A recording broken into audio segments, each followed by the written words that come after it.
Graça e paz, boa noite. Eu quero falar algo de Deus para você aqui, quero ser bem rápido mesmo, porque é inevitável. Hoje de manhã eu acordei e eu estou aqui com a Bíblia na mão e era muito gritante, assim, o Espírito Santo, muito, como que eu vou te dizer, muito incomodante a forma que ele falava comigo acerca da palavra que foi ministrada domingo.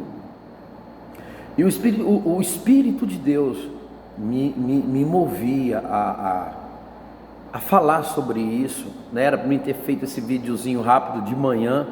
Eu hesitei o dia todo fazendo umas coisas aí, correndo para lá e para cá, e agora não teve jeito, né? É um versículo apenas, tá? Ele está sobre a ceia, muito conhecido, 1 Coríntios 11, 23.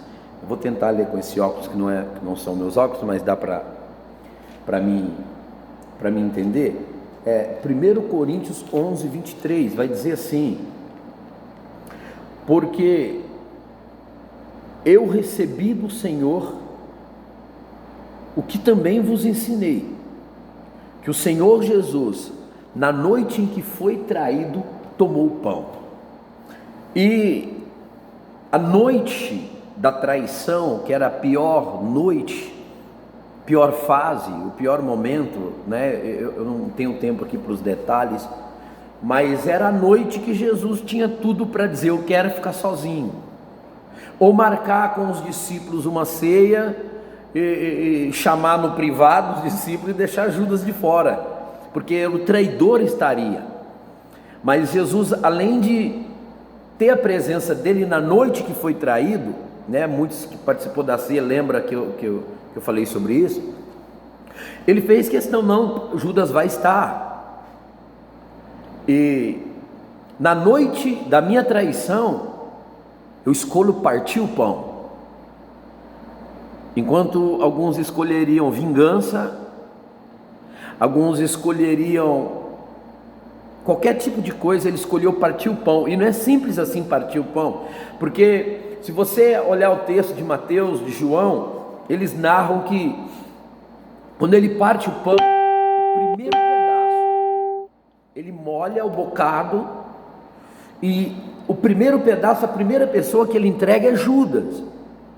E você sabe que numa festa de aniversário, quando alguém prepara a festa para o filho, para a esposa, para o marido, seja para quem for, a expectativa é quando corta o bolo para quem vai o primeiro pedaço, porque quando você entrega o primeiro pedaço, você está dizendo diante do público: essa pessoa, todo mundo aqui é importante para mim, porque veio na minha festa, mas o primeiro pedaço vai para aquela que é mais importante, ou para que eu mais amo, ou para a pessoa em destaque. E Jesus, ele não tem ironia, diferente do ser humano. Quando ele entrega o primeiro pedaço para Judas, ele está declarando: é o mais importante aqui, porque o que não tinha entendido o propósito de Deus é o mais carente de amor. E é tão interessante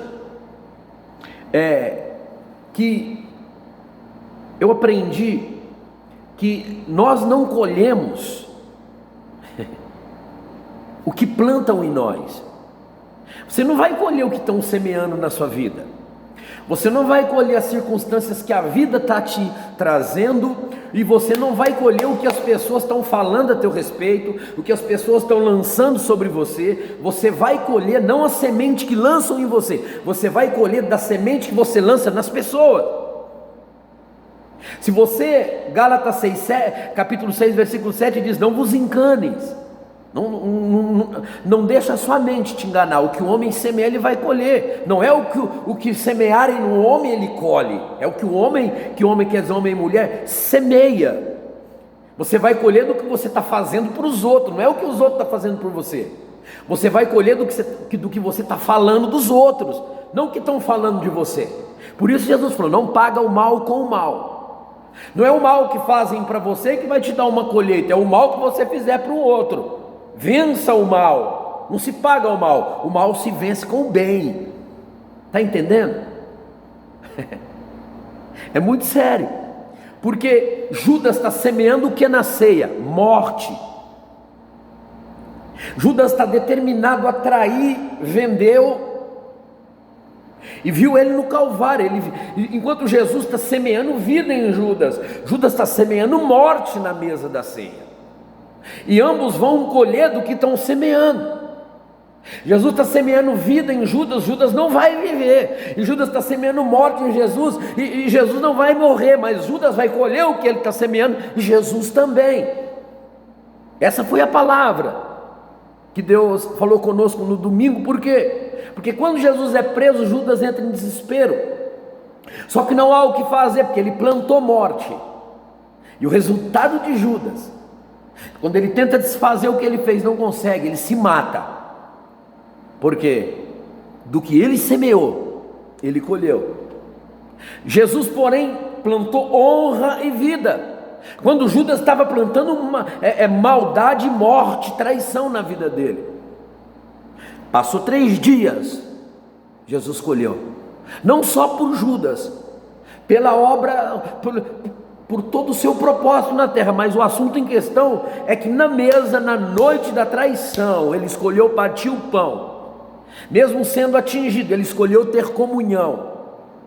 Mesmo semeando morte, ele escolheu semear vida, porque eu não vou colher do que estão semeando em mim, eu vou colher do que eu estou semeando nas pessoas.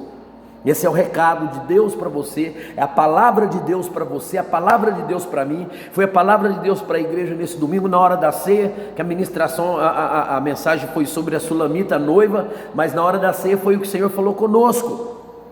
Então muito cuidado, e não se desespere, deixa semear o que foi em você. Você não tem que se preocupar com o que estão semeando sobre você, se preocupa com o que você está semeando nas pessoas, na vida das pessoas, usando o teu chamado para semear nas pessoas, o que está saindo da tua boca, as atitudes suas que estão projetando nas pessoas, porque você vai colher do que você está semeando. E Ele é aquele que dá semente ao semeador, Ele dá boa semente ao semeador. E você, homem de Deus, mulher de Deus, é um sementeiro, é um semeador.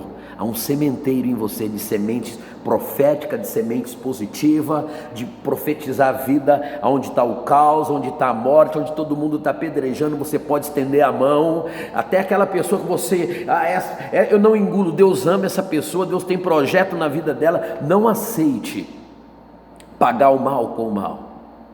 Semeie vida e você vai colher o melhor de Deus. Essa foi a palavra, e que Deus abençoe a vida de vocês. Deus abençoe.